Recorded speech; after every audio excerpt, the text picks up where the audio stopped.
Sí, a ver, nosotros desde el día uno hemos tratado que la confianza se base más en lo que queremos jugar, a lo que queremos hacer, que en los resultados. Sabemos que, como tú decías, va a ser una competición muy igualada, que no siempre vamos a poder ganar todos los partidos, pero que evidentemente tenemos que focalizarnos en que nuestro juego esté. Es verdad que en el último partido nos costó un poco imponer lo que queríamos y bueno, creo que los chicos están muy mentalizados de que seguimos muy vivos, de que estamos con mucha ilusión y que bueno, queremos hacer un buen partido mañana.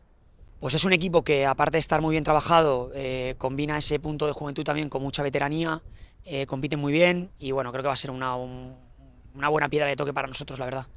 Tenemos que ser nosotros y si somos nosotros estaremos muy cerca de ganar. Al final tenemos chicos que todavía están en etapas formativas y para nosotros es fundamental que todo lo que vamos trabajando, que todo lo que vamos tratando de ayudarles a que vayan mejorando se vaya aplicando a la competición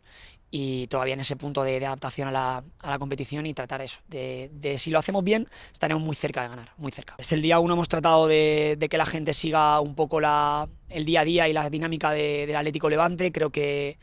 vamos a tratar de hacer las cosas bien para que los chicos, o sea, la gente en este caso se sienta muy identificada con nosotros y que cada vez pues tengamos el estadio un poquito más lleno.